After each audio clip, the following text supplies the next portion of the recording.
தந்தை, மகன், தூய ஆவியின் பெயராலே ஆமேன். மூவொரு கடவுளுடைய அருளும் ஆசீரும் பாதுகாப்பு வழி நடத்துதலும் உங்களோடு இருப்பதாக.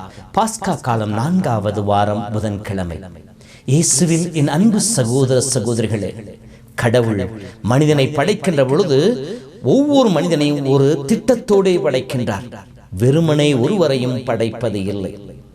ஆதாம் ஏவலை படைக்கின்ற பொழுது பழுகி பெருகி பூமியின் நிலப்புங்கள் அனைத்தையும் ஆளுகள் என்று சொல்லி அதிகாரத்தை கொடுத்து அவர்களை படைக்கின்றார்.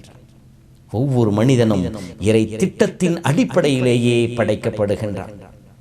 இப்படி இருக்கின்ற பொழுது இறை திட்டத்தை நாம் எவ்வாறு அறிந்து கொள்வது? அதற்குத்தான் இயேசு ஜெபிக்க கற்றுக் கொடுத்தார். உம்முடைய திருவுளம் விண்ணுலகில் நிறைவேறுவதை போல மண்ணுலகில் நிறைவேறுக என்று சொல்லி ஜெபியுங்கள் என்று சொல்லி அழைப்பை விடுத்தார். அப்படி ஜெபிக்க கற்றுக் கொடுத்தவர், தந்தையே உன் திருவுளத்தை நிறைவேற்றுவதே எனக்கு உணவு என்று சொல்லி தந்தையின் திருவுளத்தை நிறைவேற்றுவதாகவே தன் வாழ்வின் மையமாக கொண்டிருந்தார். அவரை பின்பற்றி நாமும் இறை திருவுளத்தை அறிந்து கொள்ள வேண்டும். எப்படி? இயேசு எப்படி இறை திருவுளத்தை அறிந்து கொண்டார்? அதிகாலையிலே ஜெபித்தார், கருக்களோடு எழுந்து ஜெபித்தார், ஒவ்வொரு செயலை செய்வதற்கு முன்னாலும் ஜெபித்தார், இரவெல்லாம் ஜெபித்தார், ஒவ்வொரு செயலை செய்து முடித்த பிற்பாடு நன்றியோடு ஆண்டவரை துதித்து ஜெபித்தார். இப்படி தந்தையோடு இருந்த உறவிலே அவர் நிலைத்திருக்கின்ற பொழுது தந்தையின் திருவுளத்தை அவரால் அறிந்து கொள்ள முடிந்தது. ஒரு சில நேரங்களில் தடுமாறினார். எப்படி? கெத்சேமனி தோட்டத்திலே துன்பம் அவருக்கு முன்னால் வருகின்ற பொழுது, தந்தையே இந்த துன்பக்கிணத்தை என்னிடமிருந்து அகற்றிவிடும் என்று சொல்லி வேதனையிலே ஜெபிக்க ஆரம்பிக்கின்றார். ஆயினும் தூய ஆவியானவர் திடப்படுத்துகின்ற பொழுது, என் திருவுளப்படி அல்ல உன் சித்தப்படி நடக்கட்டும் என்று சொல்லி தடுமாறியவர் மீண்டும் தந்தையின் கரங்களிலே தன்னை ஒப்படைக்கின்றார். அன்பார்ந்தவர்களே, நம்முடைய வாழ்விலும் நம்முடைய அன்றாட வாழ்விலும் நம்முடைய குடும்ப சூழ்நிலைகளிலும் இறை திருவுளத்தை அறிந்து செயல்படுபவர்களாக இருக்க வேண்டும். எப்படி அறிந்து கொள்வது? அதற்குத்தான் இன்றைய முதல் வாசகத்திலே ஒரு சில வழிமுறைகள் நமக்கு கொடுக்கப்பட்டு இருக்கின்றன. ஏற்கனவே நாம் பகிர்ந்து கொண்டதை போல இயேசு ஜெபத்தின் வழியாக தந்தையின் திருவுளத்தை அறிந்து கொண்டார்.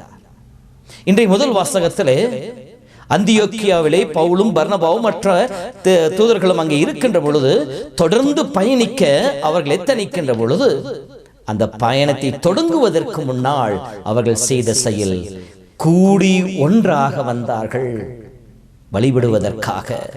இரண்டாவதாக நோன்பிருந்து கடவுளை நோக்கி பார்த்தார்கள். மூன்றாவதாக வேண்டலிலே நிலைத்திருந்தார்கள் என்று சொல்லப்படுகின்றது. இறை திருவுளத்தை அறிந்து கொள்ள, நம் குடும்பத்தை பற்றி நம்முடைய வாழ்வை பற்றி திருவுளத்தை அறிந்து கொள்வதற்கு நாம் செய்ய வேண்டிய முதல் காரியம், நாம் கூடி ஜெபிப்பவர்களாக இருக்க வேண்டும். மத்தேயு நற்செய்தி 18 எங்கே 2-3 பேர் என் பெயரால் கூடி இருக்கின்றீர்களோ அங்கே அவர்கள் மத்தியில் நான் இருப்பேன் என்று சொன்னாரே, அதை போல நம் குடும்பமாக அமர்ந்து கணவன் மனைவி பிள்ளைகள் என்று சொல்லி ஒன்றாக அமர்ந்து நாம் கூடி ஜெபிக்கின்ற பொழுது இறைவன் நம் குடும்பத்திற்காக வைத்திருக்கின்ற திட்டத்தை வெளிப்படுத்துவார். நாம் கடந்து போகின்ற சூழ்நிலைகளிலே, எதிர்படுகின்ற ஏமாற்றங்களிலே, தடுமாற்றங்களிலே, வீழ்ச்சிகளிலே, சறுக்கல்களிலே, சங்கடங்களிலே நாம் சோர்ந்து போகின்ற பொழுது நாம் கூடி ஒருமுகப்பட்டு ஒன்றாக ஜெபிக்கின்ற பொழுது கடவுள் அந்த நிலையில் நம்மை மேலே தூக்கி விடுவார். நமக்கான திட்டத்தை வெளிப்படுத்தி காண்பிப்பார். அந்த கஷ்டங்களை தாண்டி இருக்கின்ற ஆசீர்வாதத்தை நமக்கு வெளிப்படுத்தி காண்பிப்பார். இரண்டாவதாக கூடி ஜெபிப்பதோடு மட்டுமில்லாமல் நோன்பிருந்து கடவுள் நோக்கி பார்க்க வேண்டும். ஏனெனில் ஒரு சில நேரங்களிலே நம்மை தாக்க வருகின்ற சாத்தானையும் அதனுடைய அந்தகார சக்திகளையும் நோன்பினாலும் ஜெபத்தினால் மட்டும் உடைத்தெறிய முடியும் என்று சொல்லி இயேசு நமக்கு கற்றுக் கொடுத்திருக்கின்றார். மார்க் 9 படிக்கின்ற பொழுது, இவையான பேய்களை நோன்பினாலும் ஜெபத்தினாலும் அன்றி ஓட்ட முடியாது என்று சொல்லி இருக்கின்றார்.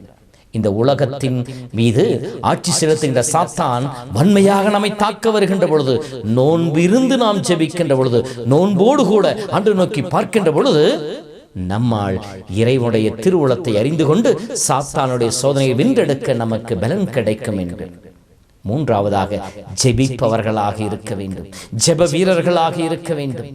அந்த பவுலும் பர்னபாவும் அவரோடு இருந்து சேர்ந்து ஜெபித்தார்கள். இந்த ஜெபத்தின் பொழுதுதான் ஆவியானவர் அவர்கள் மத்தியிலே இறங்கி வந்தார். ஆவியானவர் கடந்து வந்து அவர்களுக்கான திட்டத்தை வெளிப்படுத்தினார்.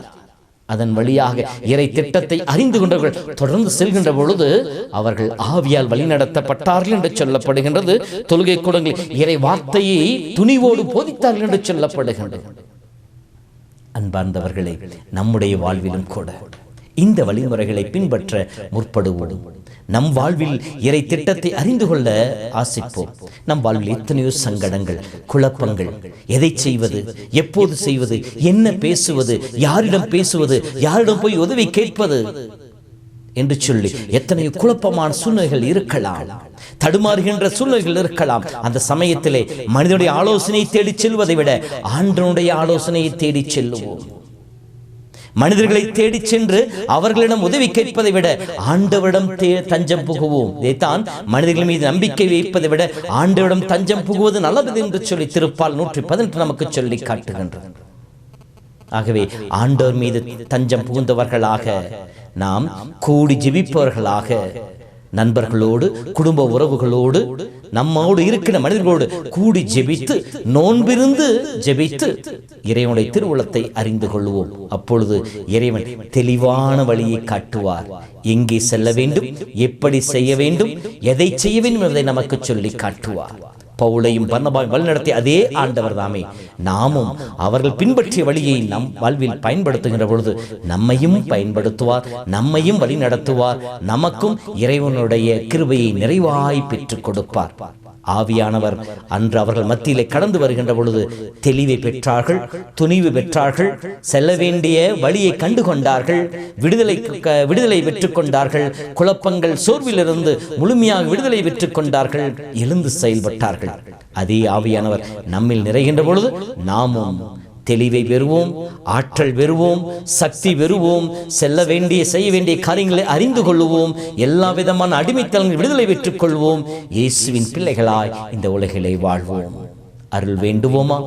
நாம் ஒவ்வொரு நாளும் இறை திருவுளத்தை ஜெபத்தின் வழியாய் அறிந்து ஆவியால் வழி நடத்தப்பட்டு இறைவனை மகிமைப்படுத்துகின்ற பிள்ளைகளாக இருப்போம். ஆண்டவர் உங்களோடு இருப்பாராக. எல்லாம் வல்ல இறைவன் தந்தை, மகன், தூய ஆவி உங்களை நிறைவாய் ஆசீர்வதிப்பாராக. ஆமென்.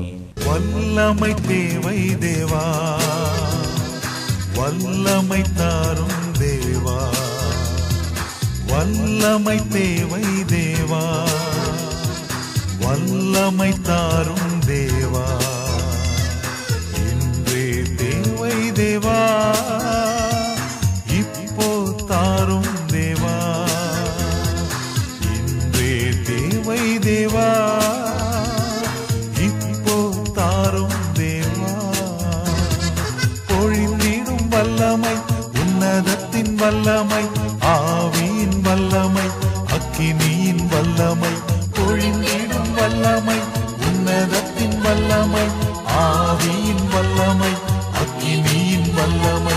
வல்லமை தேவை தேவா, வல்லமை தாரும் தேவா, இன்றே தேவை தேவா.